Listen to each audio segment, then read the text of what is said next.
You're listening to the Armchair Cricket Podcast.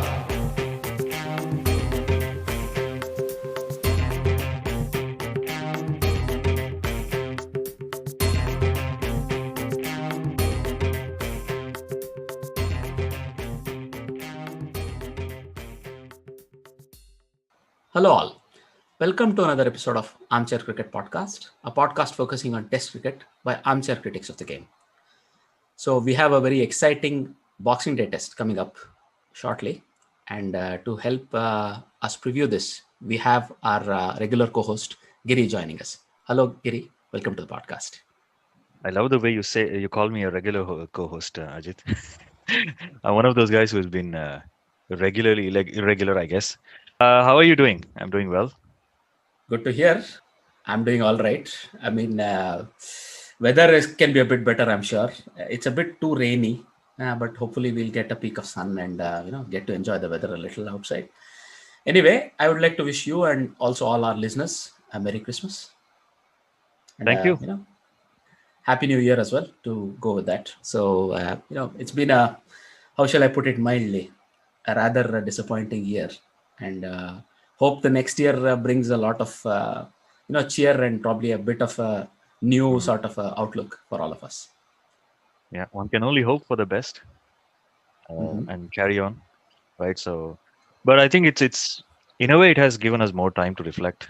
I think what life could be without cricket for us, especially. I think we had a barren period throughout the year when we didn't have a lot of Test cricket going on, and then we just had that series in England, which injected some life back into our lives, I have to say. Mm-hmm. And we are lucky to have more Test series. I think I was even not sure if the Australian tour would go ahead when we were looking at a very grim picture in the middle of the year. And I'm so happy that we, forget the results. We got to see Test cricket with crowd, so that's such a fantastic spectacle to come back to. So one can only hope for the best. I think this will go on. I think the virus is now amongst us. It is not going away anytime soon. We have to find a way to deal with it. And I think we have to live with it for a few years, I guess. But there are some bright spots on the horizon, right? So the vaccine thing is coming up. It's picking up more pace now. More countries starting their mass vaccination programs. Netherlands also included, so which is nice. So I think we'll have some sort of sanity being restored next year, hopefully. But it will take time, so we have to wait for it. We have waited long enough. There is, I think, light at the end of the tunnel. It's not a never-ending tunnel, so there is some light. I don't know how you see that, but yeah. I don't usually say this twice in 2 episodes, but from your lips to the ears of the gods, right? So maybe we'll have some light at the end of the tunnel. So going on to some greener pastures, as they say, let's take a look at what is the outlook for tomorrow's test match, the Boxing Day test, starting at MCG. So there are 3 of these, in fact. So we'll start off with the India versus Australia Boxing Day test, and then we can maybe take a look at the others. So first of all, India have already shown their cards, to say, and they have declared the team that would play in tomorrow's test. What are your thoughts on that, Giri? I think a couple of changes that they made were sort of expected. Prithvi Shah, I think he didn't play that well. He didn't show enough promise, and he has a problem with that incoming delivery. Each of those deliveries, I mean, especially the one from Cummins, wasn't it, in the second innings? That was fantastic. Yeah. Well, I sort of don't remember anything from the second innings. It's all a blur. So I don't. It doesn't remain in my memory. And to be really honest with you, Ajit, I didn't watch the highlights. It was so depressing. Anyway, so Prithvi Shah was sort of expected. So he's now been replaced by a debutant, Shubman Gill, an exciting prospect, which is nice. I think it was long due. And Gill was waiting in the wings for nearly a year now. So they're going to give him a chance. So that was expected. And then the other person was Mohammad Shami being left out, one of the strike bowlers in the Indian fast bowling trio, I think. So he'll now be replaced by Mohammad Siraj. Sort of a like for like, although Siraj doesn't have that much pace as Shami does, and Siraj will make his debut, so that's also an exciting thing for him. And I think he had a few personal tragedies as well leading up to this series, so it's good to see that he's now going to be out there representing his country in the Test cricket. I think that's probably what every cricketer wants to do, right? So play for your country in Test. What does surprise me, however, I think not. It doesn't. I think Wriddhiman Saha is now being replaced by Rishabh Pant. That is also sort of expected. I think Saha was touted to be the more specialist in day-night conditions, so he was there for that. But what does surprise me, I think we spoke about this off air, is Jadeja coming in, so the additional spinner alongside Ravichandran Ashwin, and I'm very happy to see Ashwin being given another go here, because he was always replaced after one or two tests. I think he's now being given a longer run, which is nice. So we have two all-rounders, if you can call them, Ashwin and Jadeja, who are also spinners, and then you have a batting wicketkeeper Rishabh Pant. You have a specialist batsman coming in, Shubman Gill, and then you have a specialist bowler, Mohammad Siraj. Right, but this also means there is no place for KL Rahul, right? So he could have been a potential opener, and Shubman Gill could have come in at 5 or 6, maybe 6. But it looks like, as we see the lineup that is being shown on all the channels, that the openers will be Shubman Gill and Mayank Agarwal. At number 3 will be Stephen Cheteshwar Pujara. Number 4 would be, I think, Hanuma Vihari. That actually surprises me a little bit. He's batting at 4 probably because Ajinkya Rahane is not comfortable at that position, so Rahane will come in at 5. At number 6 will be, I think, Rishabh Pant. And number 7 will be Ravichandran Ashwin. 8 will be Jadeja. 9 will be one of the bowlers. I think it will probably be Bumrah. Looking at his credentials from the tour game, I think he played a 50, right? And he also smacked the young fast bowler. Remember that one, right? And then the other 2 bowlers, Siraj and Umesh Yadav. So this looks like the lineup, but it could change. I think the batting positions could still be changed a little bit, tweaked, depending on the situation. But I think overall they look bowling heavy and batting light. If I look at this specialist batsman light. What are your thoughts? Look, I think you got it right that they are probably a batter light here. So I agree that maybe Shubman Gill could have started a bit lower rather than opening because he's debuting. But KL Rahul has had some experience in the slot, and he would also be coming back newly into the team, surely. But yeah, it's unfortunate that Prithvi Shaw has been given a break. I think he deserves that, and he can go back and work on his skills again. So Mohammad Siraj, by the way, I would like to at least give my opinion here. He's as fast, if not faster, than Shami these days. He's picked up a yard or 2 of pace in the recent times. He's worked on it, we are told, and also he's done really well in the domestic scene. So when you look at Shubman Gill and Siraj, they take their place in the 11 based on merit here, because Siraj for his perseverance, and as well as Shubman Gill for his promise, and he averages a very high 60s in the domestic scenes. Shubman Gill in a very fledgling career, it must be said, but that's a good choice there. So, and Pant again is just replacing Saha, horses for courses from a day-night game. Again, sort of understandable. The one thing that sort of came as a left field choice for me was inclusion of 2 spinners. Ravindra Jadeja probably is counted more of a, he's a spinner, no doubt, but also as a bowler who can hold one end up. Whereas from the other end, you could have Ashwin as himself as an attacking spinner, but also you have your faster bowlers to attack from the other end, right? So this could be the thought process. We know Ajinkya Rahane is a very attacking captain. He's a bowler's captain, at least. Ishan Sharma said that in his interview with the ESPN Cricket Info. So it could be indeed a good option. But for me, I think I would have gone in with a full batter, somebody like KL Rahul in the 11 ahead of Jadeja.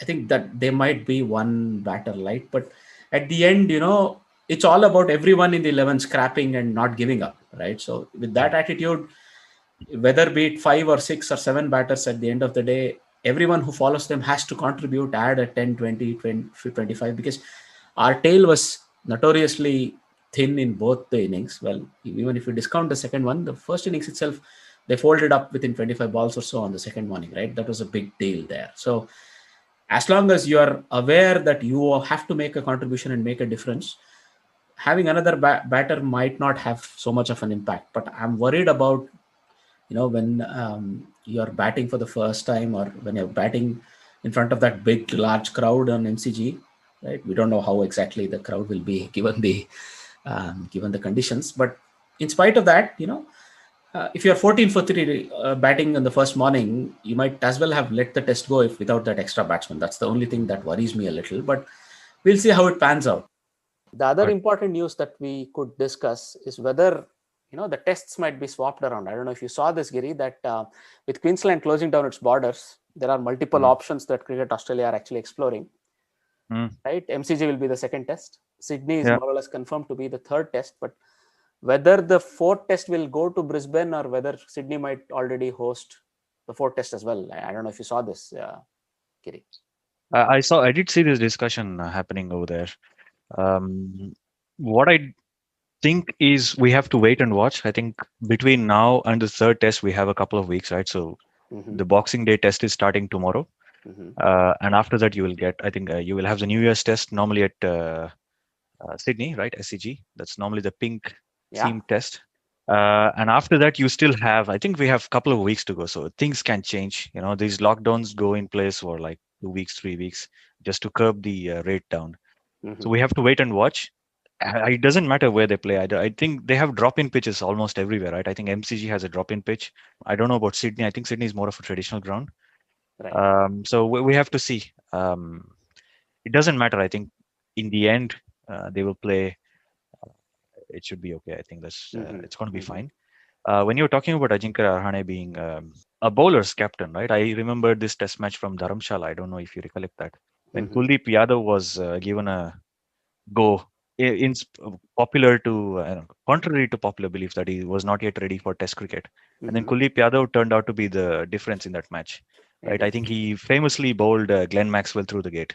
I don't know if you remember that. Yeah. So I think that was the first instance where we saw Rahane's prowess as a captain, his thinking ability as a captain. I think he was starting with the selection, so he might have selected this team for a reason together with his coach.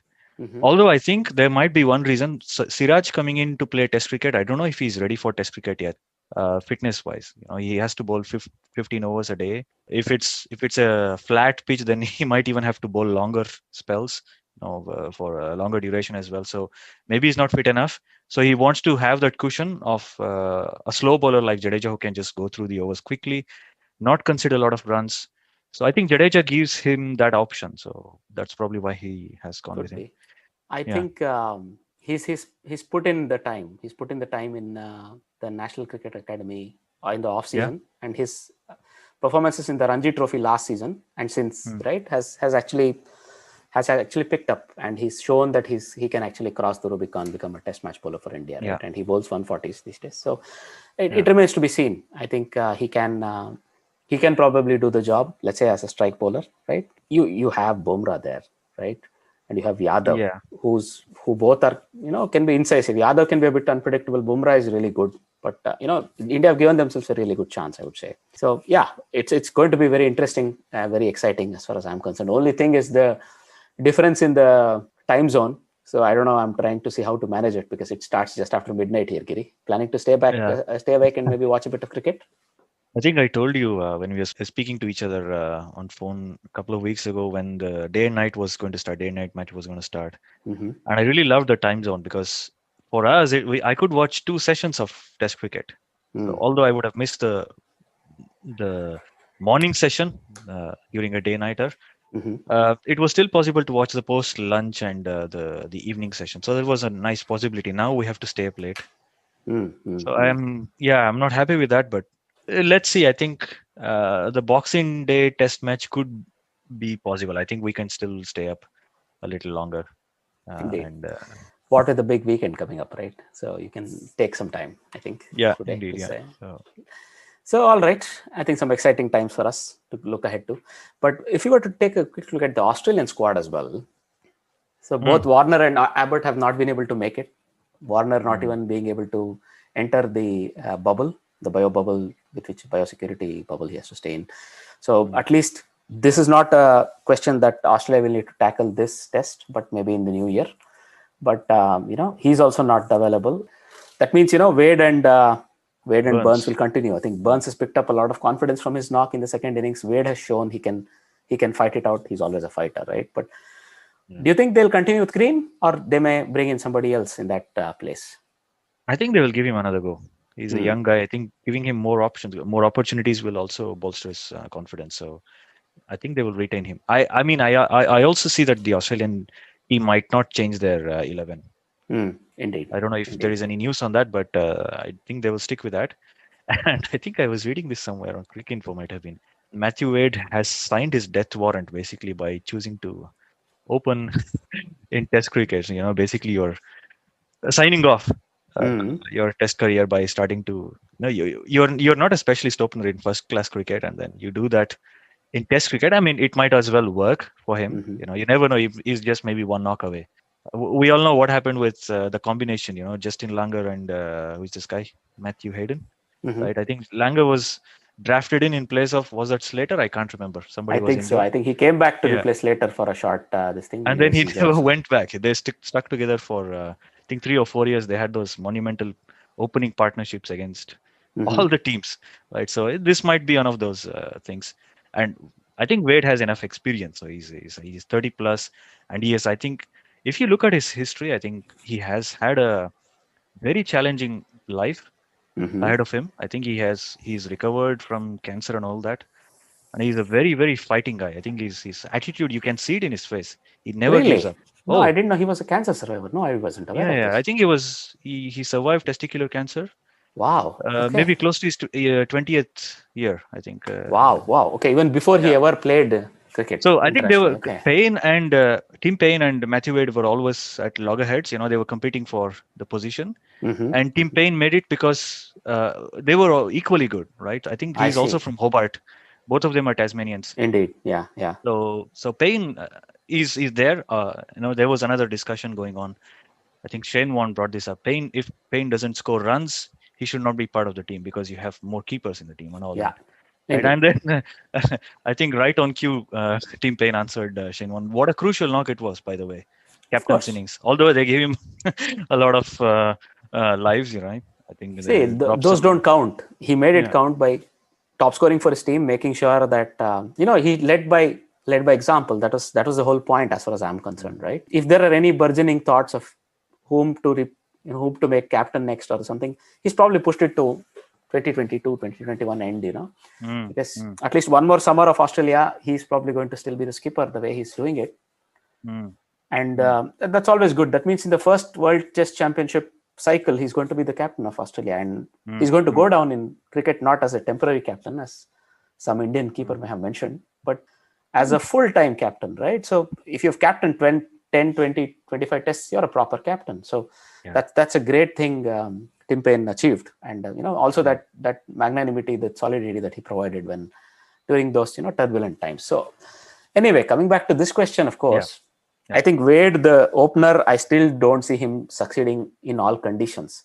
It still appears like a stopgap measure for me, but I would not begrudge his chances to him, Wade. And I think he'll probably try to do his best. And who knows, he might even come up with enough runs to make sure he holds off Warner. I mean, that seems a bit of a hyperbole, actually. But we'll see, right? But the bowling attack definitely picks itself, the rest of them, as you say, if they're going to give Cameron Green a chance. I think he's also going to play. So that's that for as far as the preview goes. So Giri, the tough question to be asked. What is your prediction for the MCG test? Oh, man. I don't know. Looking at what happened, I think the first 2 days of the day-nighter we had at Adelaide, I think I even told you that India are in a very strong position. It is now theirs to lose, and they did lose, right? And nobody expected that. I don't think we're ever going to see that 36 all out. No, I mean, like not anyway. The 36 all out, but losing from a winning position, no, I think we'll see more of that. But in this case, the way it happened was shocking. So that I'll concede might never happen. So, but to add something to what you said, I think there was a bit of steel missing, maybe a bit of distraction, I think this Indian team is now more focused. Thanks to that 36 all out, I think they're more galvanized. Yeah. So we might see that on the field. So both as an Indian cricket fan and as a fan of Test cricket, I would like to see a solid contest, maybe going into the 5th day, and a good old school contest, right? A lot of blocking, lot of taking time out of the game sort of stuff. And let's see if that really materializes. But I think of they're course, going to miss Kohli, though. They're really going to miss Kohli. I think his presence will be, his absence rather on the field will be felt. And I think Australians will probably go very hard at Indians now that they're wounded, right? Yeah. And it's now a chance for the Indian cricketers to come back hard at them, show what they're made of. So that's a good enough, I would say, preview from our perspective, and we really hope we get to see some action on the field shortly. That's one thing. Now, if you were to go on to the other international cricket that's happened in this period, the New Zealand Pakistan games. So there were 2 T20s in the interim. So in the second of the T20s of the series, right? So New Zealand won comfortably with Pakistan putting up a strong 163 for 6 thanks to an unbeaten 99 by Hafiz, who accelerated very smoothly towards the end. It must be said he was unfortunate to finish on the losing side here, because New Zealand comfortably chased it down with Martin Guptill and Seifert providing the opening, but then Seifert taking over from that point, hitting an unbeaten 84, and then the incoming new daddy, Ken Williamson, hitting a 50 as well, and showing his class. Did you get a chance to catch this game at all, Giri? No, I think I saw one replay, some video snippet from that match. Right. Wasn't that the match when somebody bowled really fast at Kane Williamson, a bouncer, and then he just ramped it out for a 6? Yeah, I think so. I think Harris Rauf might have been the bowler, if I remember right. Yeah. And it was a really, really fast ball that was headed straight at his neck or something, and this guy just weaves back and ramps it behind the keeper, and the ball goes all the way. That shows his class. I was about to bring this up myself. I mean, this is a question that leaves me unanswered. I mean, I don't have an answer for this question. This guy who has just had his first baby, right, and probably a few sleepless nights, comes back into the team and just picks up where he just left off. How does that work? I mean, how can it work like that for a normal human being? What is this guy made of, Kane Williamson? I'm always in awe of him. Indeed. No, when he loses the World Cup, he's smiling. Indeed. What is this guy made of, right? So. I always tell to myself, whenever you're feeling a bit low, look at that interview of Kane Williamson, and how magnanimous one can be, and how open-minded and open-hearted one can be. He smiles and says it was just bad luck, right? I mean, it's crazy. So, yeah, of course, he's made of very, very good stuff, no doubt, because to come back and look, it's probably the skills remain. Just because you've taken a break for a week, your skills don't go away, right? Those hard practiced skills that you've acquired, but what was clearly on for everyone to see was the class. So he's going at run a ball. The first 22 runs, he's not caring. There's a palpable difference in the way the approach to cricket between Seifert and Williamson. One is all gung-ho, more, Brendan McCullum style. And you have this guy who's very, very classy, very serene, but the intent is always there. The first 20 runs, he scored very comfortably, just taking singles and doubles, probably scoring at 100. Then he was just waiting. There were two or three really bad balls, and they were all put away to boundary, and suddenly his strike rate has jumped to 130 plus, which is what is expected from him, right? And then in the end, he's just comfortably motoring along. So there is always room for somebody so classy, yet always full of intent. That's what he shows every time he steps into the crease. I remember that innings against, I think, was it for SRH in the IPL recently, where they lost the game, but Kane Williamson gave them a real chance. Going into the last 2 overs, he was still there and they had a chance. It was a very tough chance, but that's what he gave them. And that's why I think somebody like him is so pivotal, even in a T20, but surely in a shorter format, any shorter format, he's such a lot of impact. So he won that game. And then, of course, Tim Seifert actually kept hitting, and he trumped that wonderful knock by Hafiz. But, Pakistan were not to be undone, because in the third T20I, which happened in Napier, they were able to then chase down a huge total, right? So they were able to put this, 2 losses behind them. They chased down a 173 run target thanks to 89, his first 50 in T20 internationals. Mohammad Rizwan, the captain in waiting for Pakistan. And he showed what he's made of, 3 sixes and 10 fours. And until he got out, there was no problem at all. Pakistan was cruising. But then once he got out, there were a few hiccups. But I think Iftikhar Ahmed was there to slam that ball clean and into the deep. And New Zealand did well to take it into the last over, but it was always Pakistan's game to win, and they won it comfortably. So a lot of nice performances in that series by Tim Southee and others, but Pakistan pulled one back in the end. So, but why I'm talking about it this way is that they're also starting a test. So tomorrow, not just India and Australia, but New Zealand, Pakistan also play.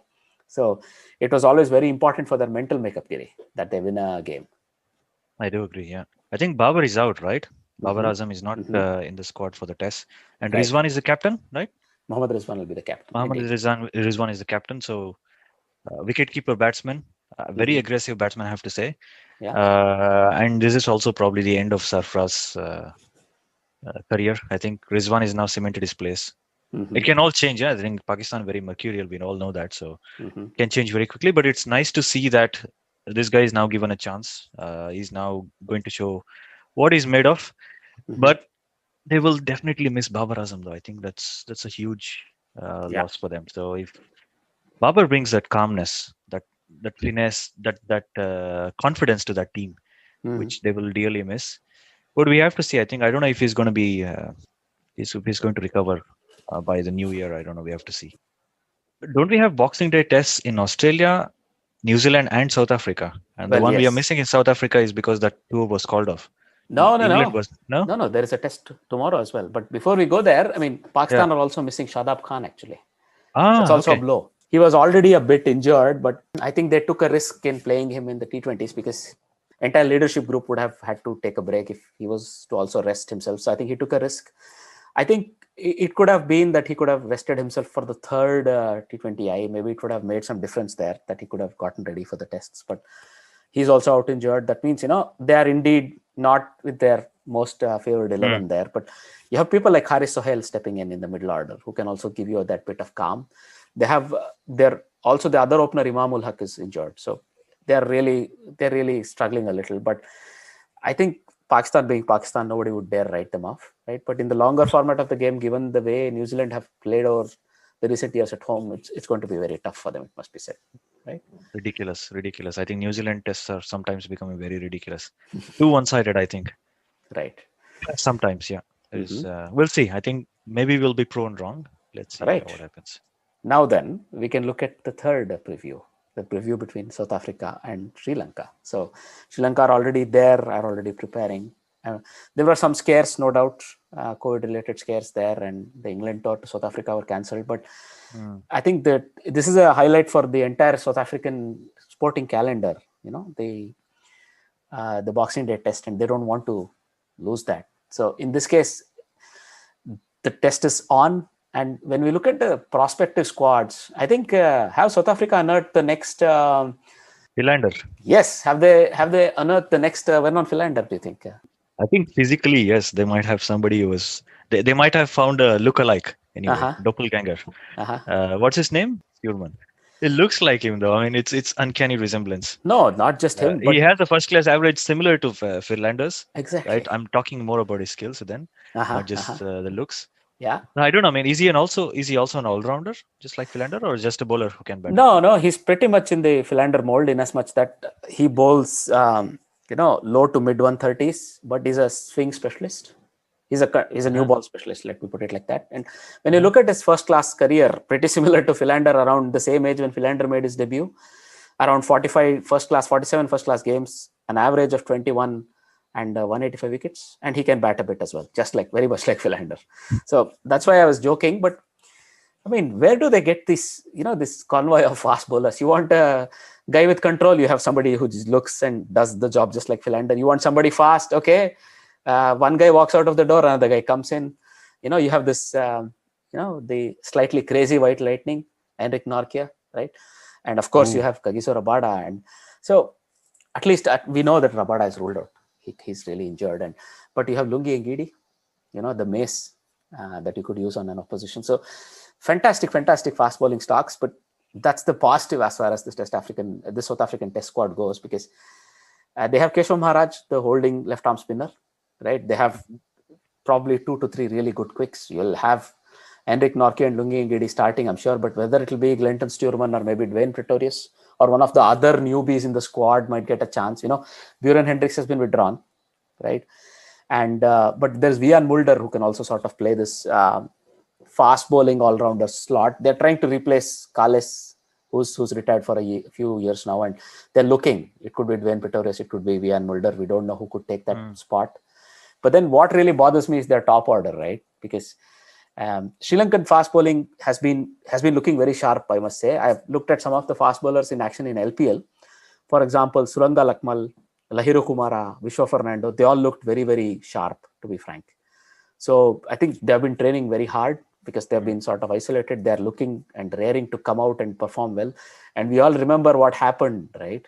Last 153, time. Yeah. Oh, good God. Not out by Pereira. Yeah. probably the best test innings I've seen live. I must say that, right? That year there were not even Ben Stokes. But that topped it all. That guy, I don't know what he's made of. But you have also a couple of new people, Minod Banuka in the squad. I'm just reading Suranga Lakmal might be doubtful, which is a blow. And also Oshada Fernando might miss. That's also a blow as far as Sri Lanka are concerned. But it's going to be, I must not refer to it lightly, but it's an undercard as far as a Boxing Day test goes, because probably India, Australia will take the highest billing, but closely followed by New Zealand, Pakistan, and then this will be an undercard, South Africa, Sri Lanka. But they'll have a lot to prove. I don't know if either of these teams, I'm sure they're not in the reckoning for the finals, but they'll have a lot to prove for themselves, and also playing test match cricket after a long while, Giri. Do you think, so I didn't ask you about New Zealand, Pakistan as well, but is that a foregone conclusion for you? Or do you think, who do you think will win that test? I think New Zealand. I think New Zealand will win that. This one, you did mention there is some unsettled lineup there in South Africa. But I think South Africa are too strong. And isn't this being played at Centurion? I think Centurion is very difficult for a visiting team to bat at, and it's a very difficult pitch for any visiting team.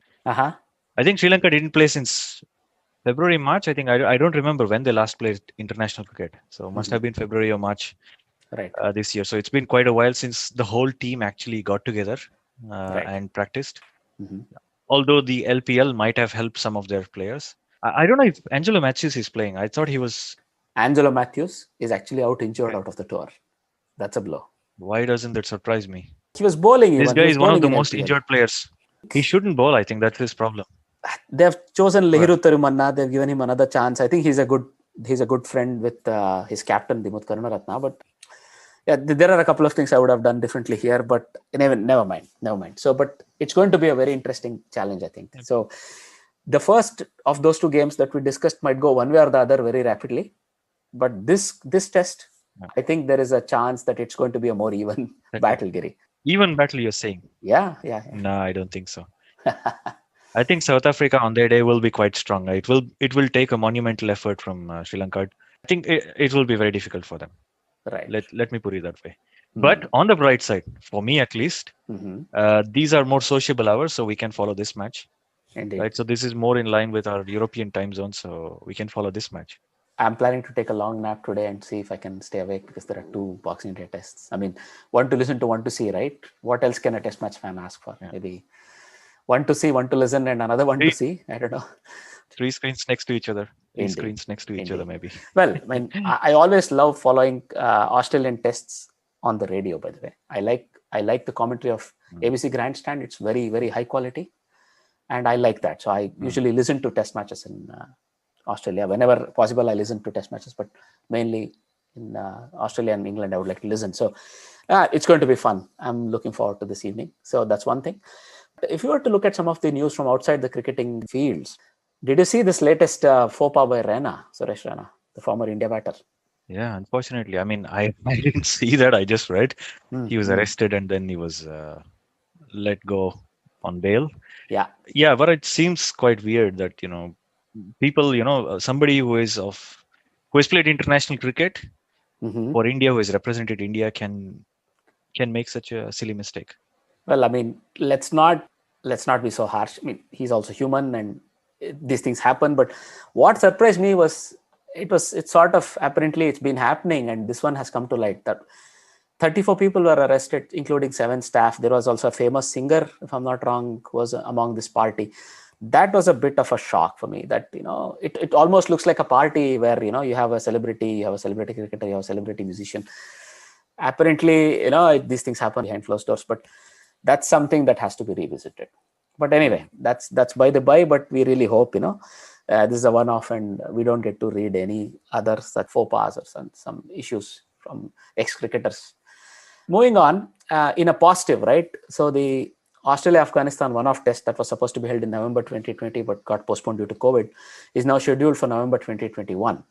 So it's going to be a fantastic opportunity for somebody like Afghanistan to travel to Australia, play in those conditions. It must be said they have many cricketers playing in BBL. They probably have some experience there, but nonetheless, playing test in Australia is a completely new experience. And we remember that, Afghanistan, having come completely unstuck in their first test against India, then came back strongly. They won 2 of their 4 tests. So they may have lost 2, but they have won 2. They have actually beaten Bangladesh and Ireland. So it's going to be very interesting as far as this test. I'm really looking forward to this next year. In the other news, I know some of these are BCCI related news. So first one is that Chetan Sharma has been appointed the chief selector. Giri, I think you have some thoughts on this. I think a lot of people were in the fray there. I think you had Ajit Agarkar, you had Abhay Kurvilla, the former fast bowler from Kerala. The really tall guy. I think he was one of the tallest Indian bowlers. And who else was there? Debashish Mohanty, the other fast bowler. Right. Fast bowler, no, sorry. The other seamer. Medium pace bowler, yes. Medium pace, okay. Yes. So these guys were there in that fray, and then Chetan Sharma was chosen because of his seniority. Right, so he was the most senior of them, so he was given. That's what I see here. Indeed, look, that's not a bad thing. I sense a bit of jape there in what you're saying. Do you think that's such a bad idea? No, I really like Chetan Sharma. He brings me back all those memories of that hat trick, right? So the 6 of the last ball, yeah. For the last ball, yeah, rightly put. Yeah. No, but look, I know youngsters should be put in the places where they can really make an impact. Youngsters, as in people who recently retired from cricket. So this is the Cricket Advisory Committee actually has Madan Lal, the wise and old head. You have Rudra Pratap Singh, RP Singh, right, and then Sulakshana Nayak. That's good, but also you have inclusion of former pacers Abhay Kurvilla and Debashish Mohanty, right? That makes a 5-member selection panel. But when you look at the rest of the people in the panel, you have Sunil Joshi, you have Harvinder Singh. Some of the Jatin Parajpay, Devang Gandhi and Sarandeep Singh had their tenures ended, so they'll be replaced by Chetan Sharma, Abhay Kurvilla and Mohanty. So you see 3 international cricketers actually taking the place of retiring selectors. So that's good. I would say somebody with a bit more experience in life itself, right, can be the chief selector, but you'll need the right people to bring him the choices that he can make or he can help guide, right? So you'll need a wise and old head there that can guide some of the decisions, temper them, so to say. That might not be a bad idea to have somebody like Sharma, right, who's from the same batch as Kapil Dev and Ravi Shastri and all of these people. So, and Abhay Kurvilla, who played for India in the 90s and late 90s and 2000s, 10 tests, 25 ODIs. We all know what Sunil Joshi did as well. And of course, Mohanty, who played only 2 tests, but 45 ODIs. That means these are all people who've seen the change that Indian cricket has undergone in the last 20 years or so. They were a part of the batch that just before that change occurred with Mohammad Azharuddin and Sachin Tendulkar and those people. But then I think these are the right sort of people, and Chetan Sharma might be a good option as well to lead. Unless he's the old general. He's the old general, right? And the old general. They say the general should be an older person. It's not a bad idea, right? So you should have these young lieutenants. You should have these slightly experienced captains, a bit more wizened colonels, but then your general must be an old man. I don't know if you have read War and Peace. That's where some of these things are said, but that's a story for another time. Going into another news about BCCI, right? So you have the 10-team IPL that's been sort of mooted and sort of, in principle, been approved by the AGM at the BCCI AGM. What are your thoughts on this, Giri? More IPL matches, right? 10 teams. We already have 50 plus and almost 60 matches in one season. Played over 1.5 months. Now I think this will be 3 months of IPL. I'm just exaggerating, but more matches, I think. And probably you'll have more representation.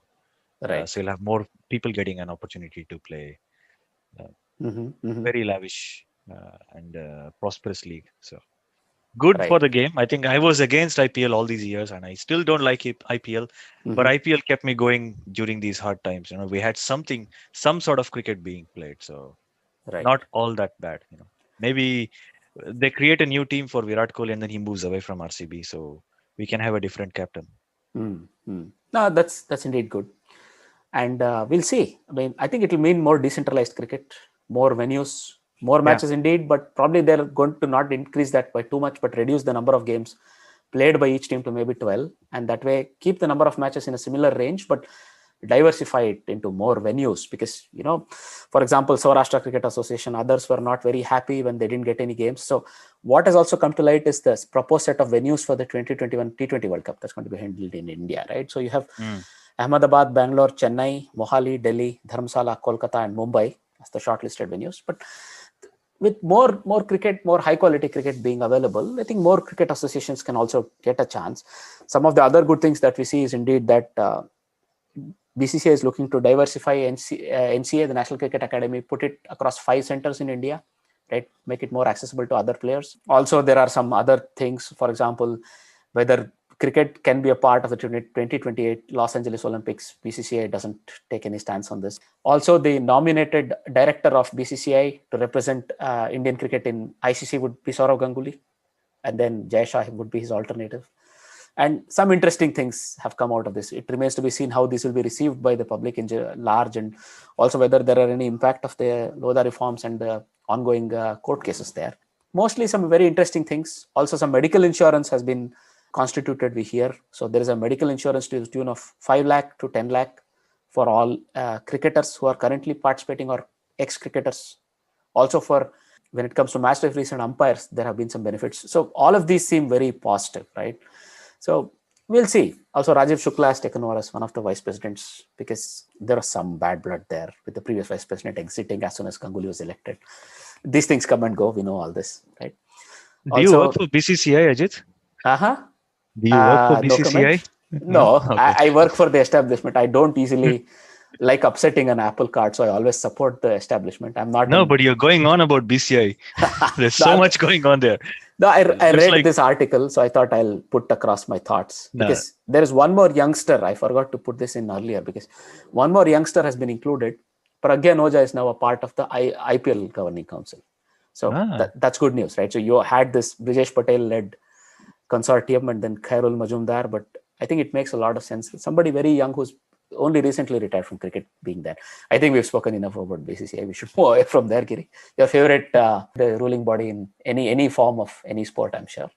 Absolutely. Before we wrap this up, I think a couple of other news we wanted to cover. So one, Jacques Kallis has been named as the England batting consultant on the Sri Lanka tour. So there seems to be a lot of concerns whether this tour will even go ahead because of the new strain of virus that has been discovered in England. But that will be probably a sort of a decision made by Sri Lankan cricket along with English cricket. But if the tour indeed does go ahead, Jacques Kallis has been nominated as the batting consultant. Do you think he'll add a lot of power there? Yeah, for sure. I think he's one of the best. I think he's probably the best all-rounder in Test cricket. So I have a couple of things to say there. But okay, fine. I know. Yeah. Well, without getting too much into his credentials or his... No, as a batter, no doubt. As a batsman, really up I think he's... Yeah. That's what I was going to say anyway. Yeah, so it's a good addition. But as you said, if the tour doesn't go ahead, then it's just as a consultant, right? Not on a permanent basis. So. Indeed. That's indeed the goal, because they have Jeetan Patel as the spin bowling consultant, James Foster as the wicket keeping consultant, John Lewis, the former, fast bowler. He was England's Venkatesh Prasad, it must be said, John Lewis, but he's their fast bowling coach. And I'll just weigh in with one line. For me, pound for pound, the greatest all-rounder will always be Sir Garfield Sobers. But the second greatest for me might surprise you. It's a certain Adam Gilchrist. That's my second greatest all-rounder of all time. He changed the game. I think he changed the game. So, he changed the role of a wicket-keeper batsman. So for me, it's him.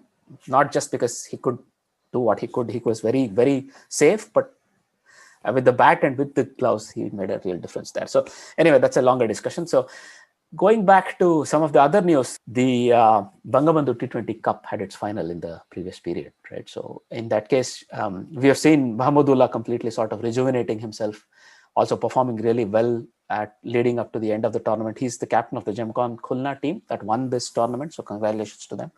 He led from the front in the final, scoring an unbeaten 70. So that's all good. So there are these pockets of cricket that are being played, the LPL, the Bangabandhu T20 Cup, and they have a very big importance in these times because of COVID, because international cricket and other cricket being really curbed.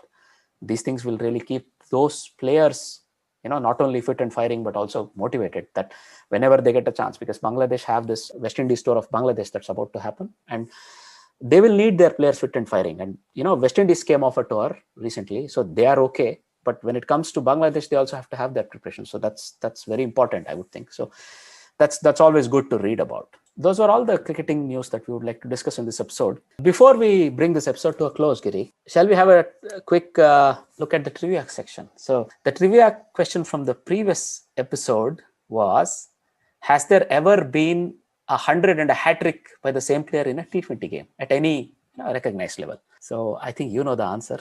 Can you give us the answer then? Well, I didn't know this answer until I read it out. Okay. So I will let you have the credit. Go ahead. The credit actually goes to Joe Denley, not me. I just read about it too. But in a game in 2018, really, this was sort of a rejuvenation of his career overall. Joe Denley, he hit 100 and took a hat-trick for Surrey in a Vitality Blast game in 2018. So on the back of those performances, really, he forced his way into the England team. So that was very interesting to read.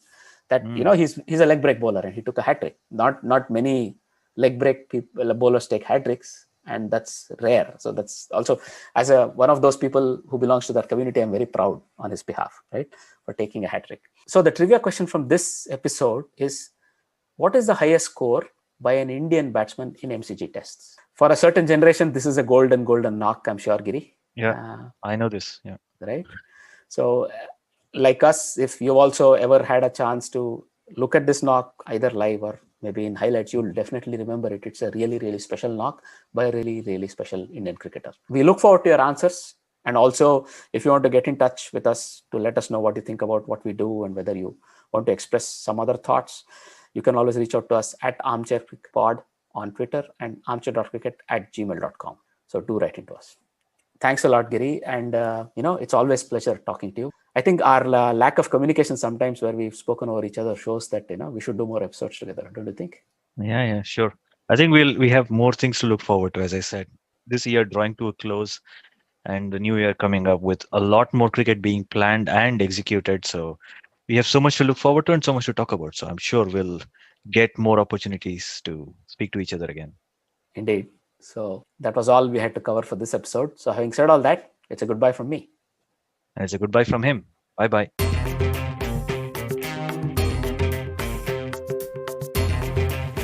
You're listening to the Armchair Cricket Podcast.